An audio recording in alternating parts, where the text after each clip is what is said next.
नमस्कार, आप देख रहे हैं सिटी पोस्ट लाइव। मैं हूं सृष्टि राज। पूर्णिया के निर्दलीय सांसद पप्पू यादव ने राम मंदिर को लेकर एक बड़ा बयान दे दिया। उन्होंने जब उनसे मीडिया ने सवालात किए तो उन्होंने जवाब देते हुए उन्होंने बहुत कुछ कह दिया। उन्होंने कहा कि जब धर्म जो है वो राजनीति में उपयोग होने लगे तो समझिए कि कितनी घटिया स्थिति बन सकती है।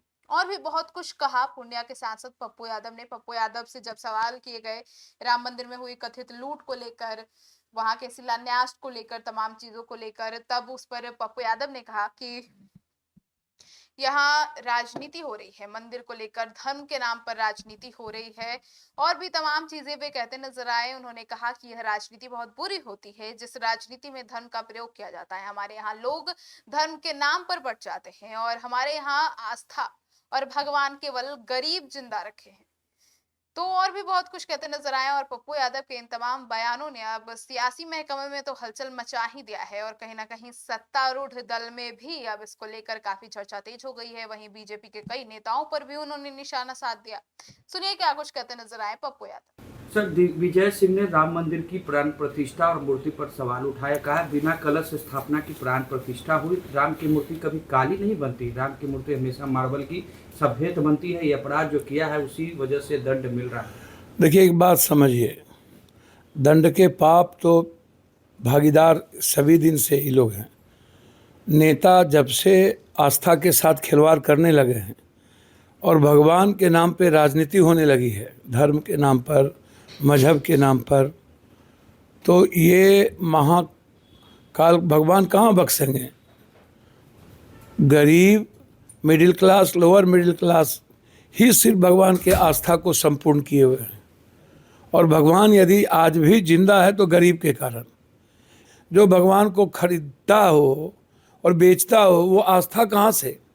राम अयोध्या मंदिर में प्राण प्रतिष्ठा की बात छोड़िए, उद्घाटन से शिलान्यास, सभी तरह की पूजा, और फिर कमेटी बनाना, कमेटी में नृपेंद्र जी को रखना जो मुलायम सिंह जी के समय थे, फिर नृपेंद्र जी को चेयरमैन बना देना, पूरी कमेटी में मेंबर मोदी जी के द्वारा आना, और आरटीआई को अयोध्या मंदिर से उसको निकाल देना। ऑडिट की कोई बात नहीं होगी। चोरी भी हम और जांच भी हम, मुद्दे भी हम, मुद्दाले भी हम। एसआईटी मेरी, किसको पकड़ेगी। आप मुख्य न्यायाधीश या हाई कोर्ट और सुप्रीम कोर्ट के जज के महोदय के द्वारा करिए, या तो सर्वदलीय कमेटी लोकसभा की करिए। एसआईटी और सीबीआई क्या होती है, सरकार की तोता। और 2.5 साल से चोरी हो रही है। अब तो केदारनाथ, बद्रीनाथ, भारत के सभी मंदिरों के बारे में ये हो गया। केदारनाथ का आया कि अब चोरी हो रही है। तो जितने सनातनी विरोधी हैं और जितने सनातनी संत हैं वो सब सवाल खड़ा कर दिए। जितने सनातनी में आस्था रखने वाले लोग हैं सब खड़े हैं, और सनातनी विरोधी लोग चोरी कर रहे हैं। कहाँ चला गया आज़ादी जिसको मिली थी 14 में? कहाँ चला गया अमिताभ बच्चन? कहाँ चले गए पर्चा निकालने वाला वो लफुआ बाबा जो आस्था के नाम पर माल कमा रहे हैं, भगवान के नाम पर? उसको नहीं पता था कि चोरी हो रही है? पर्चा निकाल देते। निकाल दो पर्चा अभी भी कि कौन कौन चोर है, आप बता दो और बोलो मतलब जी मोदी जी को हम पर्चा निकाल रहे हैं, आप जेल भेज दीजिए। तो कमेटी भी मोदी जी बनाए। 2.5 साल से बिल्कुल सही कहा कि भगवान राम की मूर्ति कभी भी काली नहीं होती। प्राण प्रतिष्ठा का तरीका अलग होता है।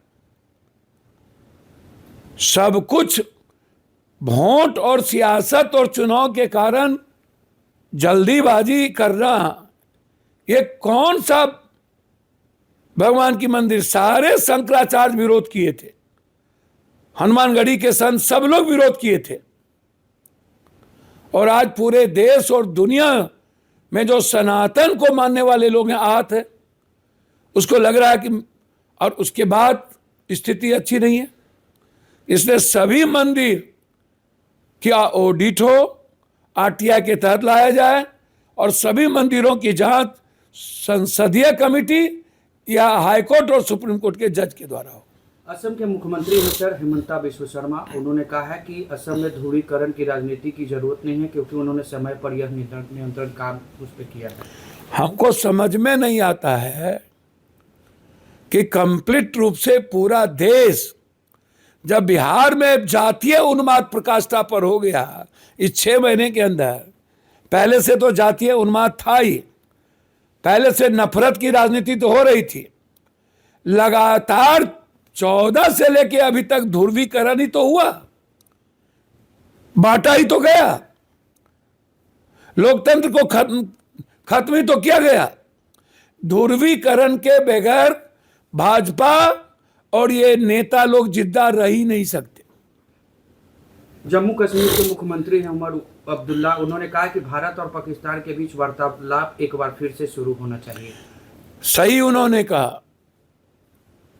जिस तरीके से अमेरिका, चीन, सब का सब पाकिस्तान को अपना आका मान रही है, पूरी इकोनॉमी दे रही है, और ईरान बेहतर रिश्ता बनाने के लिए पहल कर चुका, कतर, सऊदी, तो इसका मतलब है कि भारत से बेहतर विदेश नीति आज पाकिस्तान की है, और पाकिस्तान को सब गोदी में बैठा हुआ है, भारत को अपना दुश्मन मानने लगा है। भारत ईरान, बांग्लादेश, श्रीलंका सबका, नेपाल का स्वाभाविक दोस्त था, आज सब अलग हो गए, वियतनाम, ताइवान, रूस, ईरान। वार्ता करना ही चाहिए, और ये गलत कर रहे हैं अमेरिका और चीन, जिस तरीके से आतंकवादी द्वारा संचालित सरकार और आतंकवादी पाकिस्तान के आम आदमी के लिए नासुर बन गए हैं।